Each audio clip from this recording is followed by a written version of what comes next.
सजात्म स्वरूप परम गुरु शुद्ध चैतन्य स्वामी ने नमः। क्या कह रहे हैं? जानने वाला ही जानने में आ रहा है।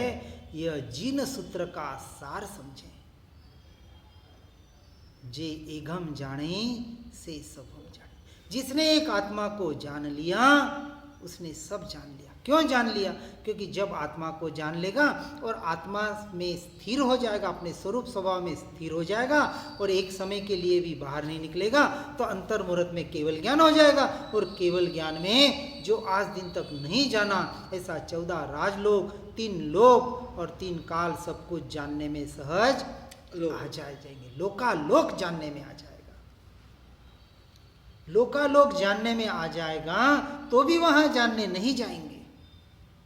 ऐसा स्वभाव है। क्योंकि एक समय के लिए भी जो अपने ज्ञान स्वभाव से नहीं निकले, तब जाके तो केवल ज्ञान पाया। अब ज्ञान स्वभाव से कहाँ बाहर निकलेंगे? फिर जो हो रहा है वो कर्मों का सारा परिणमन हो रहा है। फिर देशना खिरती है, वाणी खिरती है, परिणमन होता है, आहार विहार जो भी होता है, निहार होता है, जो कुछ भी अपनी अपनी मान्यता से जो भी माने, सारा व्यवहार है, सारा पुद्गल का पर द्रव्य पर भावों का परिणमन सहज होता है। वहां उन्हें कोई भी लेना देना नहीं। वो तो निरंतर अपने ज्ञान स्वभाव में स्थिर है। एक समय के लिए भी बाहर नहीं गया। क्योंकि 7वें गुणस्थानक के से जब 8वें में श्रेणी मानते हैं, तब यह निर्णय करके बैठते हैं कि अनंत काल के लिए मुझे अपने ज्ञान स्वभाव में स्थिर होना है। और होते हैं तब जाके तो केवल ज्ञान होता है। और अनंत काल के लिए अब सिद्ध परमात्मा भी बनेंगे। अब सिद्ध परमात्मा क्या कर रहे हैं? बस अपने ज्ञान स्वभाव में लीन है। और क्या कर रहे हैं? कुछ नहीं कर रहे हैं। इसलिए दिव्य ध्वनि का सार यही है। कहते हैं 4 मंगल, 4 उत्तम और 4 शरण व्यवहार की अपेक्षा से। सर्वोत्कृष्ट मंगल, उत्तम और शरण तो हमारा आत्मा है। क्योंकि पंच परमेष्ठी भी क्या है? आत्मा का ही तो स्वरूप है। 6ठे गुणस्थानक में साधु पद आता है, 13वें गुणस्थानक में अरहंत पद आता है और 14वें से पार करते ही सिद्ध पद आता है। तो आत्मा की ही तो दशा है, कोई व्यक्ति विशेष की अवस्था नहीं है। और मुझे भी इसी दशा से पार होना है।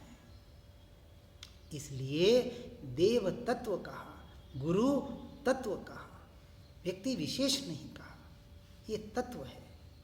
और तत्व यानी आत्मा का ही एक स्वरूप है।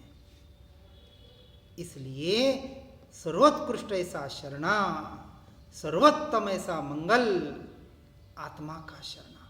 व्यवहार से सदैव सद्गुरु सत्शास्त्र का शरणा और निश्चय से अपनी आत्मा का स्वरूप का स्वभाव का शरणा। क्योंकि देव शास्त्र गुरु जहां इशारा कर रहे हैं वो मैं हूं। इसलिए यह जो इंद्रियों को जीतने की कला है, जितेंद्रिय बने तो जिन बने। बिना जितेंद्रिय जिन नहीं बना जा सकता। और हमें भी जिन बनना है तो जितेंद्रिय बनना पड़ेगा। जय जिनेन्द्र बोलते हैं, क्यों बोलते हैं? बस जय जिनेन्द्र बोल दिया तो हम जैन हो गए। अरे भैया, ऐसा नहीं है। जिन इंद्रियों को जीतने वाले की जय हो। जिन्होंने इंद्रियों को जीत लिया, ऐसे अरहंत परमात्मा और सिद्ध परमात्मा संपूर्ण जीत लिया। और जो उनको जीतने में लगे हैं, ऐसे पहले से 12वें गुणस्थानक वाले जीव अपनी अपनी योग्यता से, ऐसे जीव जो जितेंद्रिय बन गए या बन रहे हैं, उनकी जय है। और उसमें यदि मैं भी हूं तो मेरी भी साथ में जय हो गई। इसलिए इंद्रियों को जीतने की यह कला, ये जैन दर्शन का सार है। मात्र बाहर से कुछ त्याग तपस्या करना इतना सा धर्म नहीं है, साधन है। अपेक्षा से उसका भी अभ्यास कराया जाता है देहाध्यास छुड़ाने के लिए। 4 प्रकार की संज्ञाओं से हटने के लिए जो अनादि का विपरीत संस्कार पड़ा हुआ है, इसलिए व्यवहार भी साथ में होना जरूरी है। लेकिन यदि व्यवहार को ही धर्म मान लेगा तो वहाँ ही अटक जाएगा और भटक जाएगा और अनादि से इतना ही काम किया। व्यवहार तक तो पहुँच गए, दीक्षा तक भी पहुँच गए, लेकिन दीक्षा के माध्यम से जिस दिशा में आना था, दिक यानी दिशा, दीक्षा का मतलब क्या? 10 दिशाओं से अपने उपयोग को हटाकर, कौन सी 10 दिशा? 4 मुख्य दिशा, 4 उपदिशा और ऊपर और नीचे, इन सारे दिशाओं से यानी परद्रव्य और पर भावों से हटकर एक 11वीं दिशा, चैतन्य की दिशा, चैतन्य लोक की दिशा, अपने स्वयं के स्वरूप और स्वभाव की दिशा में आना और उसमें स्थिर रहना, इसका नाम दीक्षा है। ऐसी दीक्षा आज दिन तक नहीं ली और ऐसी दीक्षा लेनी नहीं पड़ती है, नियम से आती है। बिना दीक्षा के मोक्ष नहीं है, बिल्कुल सत्य बात है, 100% सत्य है। परंतु ऐसी दीक्षा, आंतरिक दीक्षा की बात हो रही है। यही अध्यात्म का सार है, यही आगम का सार है, यही ऊंचे से ऊंची, सरल से सरल मोक्ष में जाने का महामंत्र है।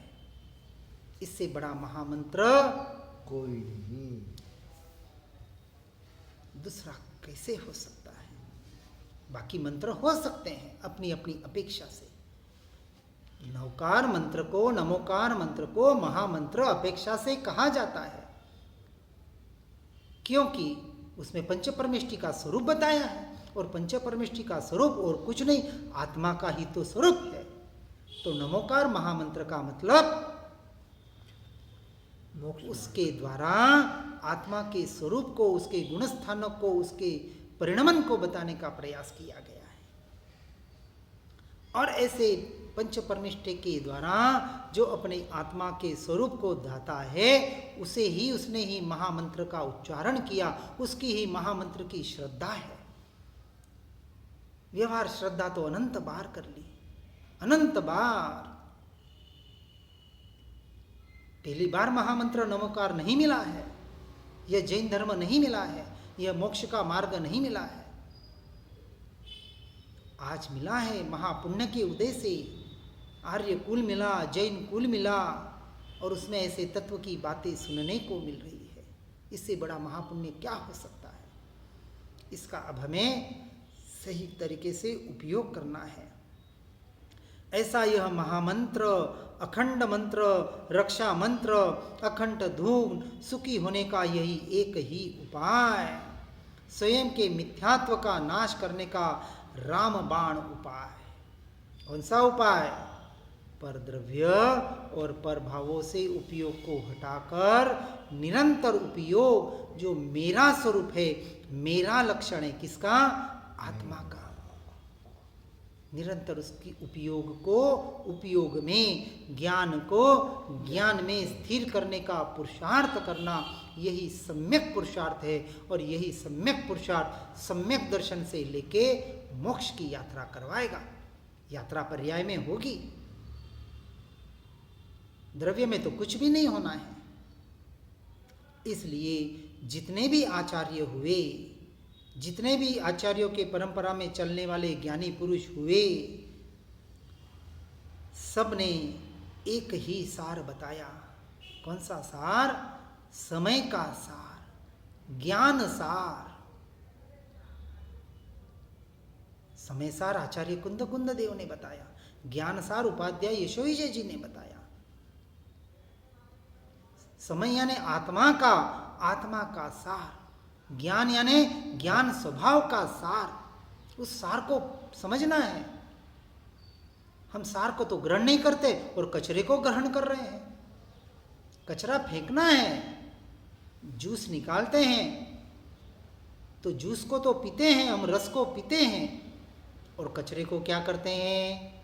फेंकते हैं या गाय को डालते हैं, यानी वेस्टेज समझते हैं उसको।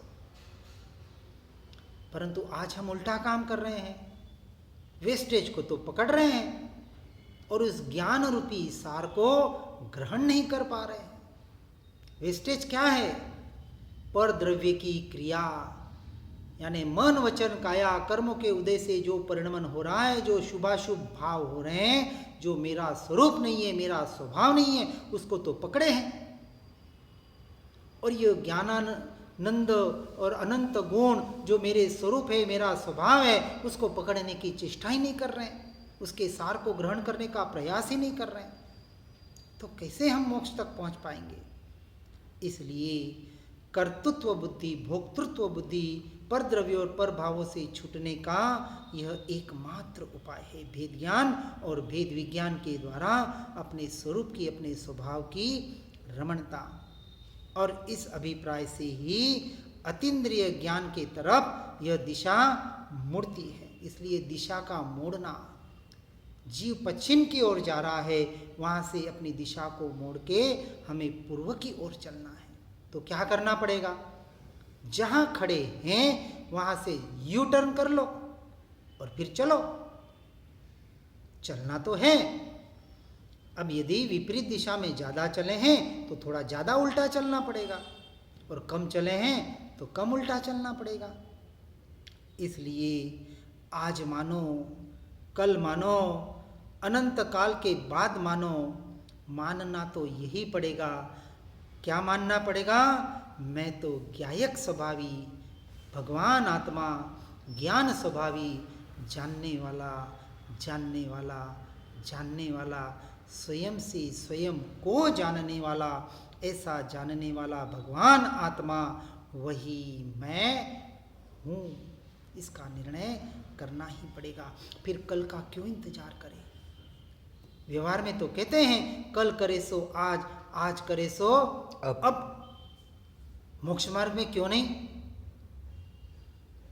क्यों कल का और आज का भी इंतजार करें? एक पल का कहते हैं भरोसा नहीं, और भरोसा करके बैठे मैं तो अभी जीऊंगा, अभी समय बाकी है, बूढ़ा होऊंगा तो काम करूंगा, अभी जवानी है, अभी बच्चे हैं। ये कोरोना आया और काल करके चला जाता है, इससे क्या सबक लिया? न बच्चों को छोड़ रहा है, न जवान को छोड़ रहा है, न बूढ़ों को छोड़ रहा है। काल आता है तो किसी को नहीं छोड़ता। ये धर्मी है अधर्मी है कुछ नहीं देखता। अरे जब तीर्थंकरों के, केवलियों के शरीर न रहे तो ये हमारा शरीर कैसे टिकेगा? आज नहीं तो कल छोड़ के जाना ही है। ये छोड़ के हम जाएं, इससे पहले इससे छूट जाओ। जीते जी जो मर जाता है, इसका वही सत्य धर्म तक पहुंच सकता है। यानी जिसकी देहात्म बुद्धि छूट गई, देह छता जिसकी दशा देहातीत हो जाती है, ऐसे ज्ञानी पुरुष को अनंत वंदन हम करते हैं।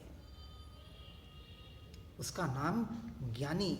इसलिए मैं ज्ञायक ही हूँ, जानने वाला ही हूँ, और मुझे निरंतर जानने वाला ही जानने में आ रहा है।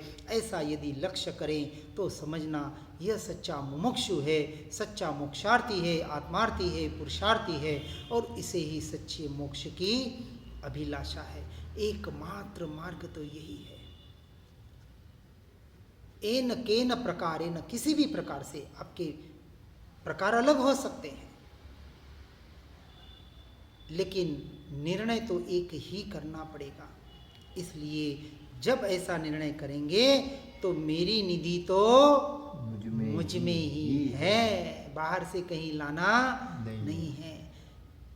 केवल ज्ञान बाहर से थोड़ी आने वाला है, सम्यक दर्शन बाहर से थोड़ी आने वाला है, मुझ में ही पड़ा है, लेकिन कर्मों के आवरण से ढका हुआ है। और जैसे ही सूर्य बादल के पीछे ढका है, यदि बादल के पीछे जाके देखेंगे तो सूर्य उतना ही तेजस्वी है जितना था। तो मेरा यह चैतन्य प्रकाश कर्मों के आवरणों से भले ढका हो, लेकिन इसके प्रकाश में अंश मात्र भी कमी नहीं हुई। ऐसा जो स्वीकार करता है वो बादलों के पार हो जाता है, कर्मों के पार होकर अपने स्वभाव के प्रकाश को, चैतन्य प्रकाश को देखकर उसमें ही स्थिर होने का जो पुरुषार्थ करता है, वही सच्चा मोक्ष का पुरुषार्थी है। और वो एक न एक दिन सम्यक दर्शन से लेके मोक्ष की यात्रा को पूरी करेगा ही करेगा। इसी का नाम सम्यक दर्शन है। इस बात को इसलिए कहते हैं द्रव्य का संबंध स्व से स्वयं के साथ ही है। 15 हो गए। इसलिए हमें अब बाहर के सारे संबंधों से हटना पड़ेगा। और हटना क्या पड़ेगा? जब जीव स्वयं से स्वयं का संबंध जोड़ता है तो परद्रव्य प्रभाव से अपने आप हट जाता है, छूट जाता है। अब छूटने के लिए क्या करना? अरे कर्मों की निर्जरा करनी है, कर्मों का अक्षय करना है, मन भटक रहा है उसको स्थिर करना है, गुस्सा आता है उसको निकालना है। आप जो भी बोले, एक बार प्रयत्न तो करो अपने में ठहरने का। हाँ, सिर्फ एक बार प्रयत्न करो, देखो कितना फर्क पड़ता है। जीव पुरुषार्थ ही नहीं करना चाहता है और ऐसी बातें सुनता है। अनादिकाल से वो क्रियाओं का संस्कार ऐसा पड़ा हुआ है तो ये बात कुछ अटपटी लगती है, नहीं लगती है। और मन तो पुद्गल का परिणमन है, वो तो बाहर ही खींचेगा। हे पगले, ये क्या कर रहा है? ये जानना जानना जानना, ज्ञान जानने में आ रहा है, ये क्या है? मन को कुछ काम नहीं है क्या तुझे? मन तो पुद्गल का परिणमन है, पुद्गल में ही खींचाएगा। और अनादि का संस्कार पड़ा हुआ है जीव के साथ, ये विपरीत संस्कार, ये मिथ्यात्व ज्ञान दशा का संस्कार। इसलिए वहां से हटना अत्यंत आवश्यक है। और निरंतर इसी का रटन, निरंतर इसी का अभ्यास करना बहुत हम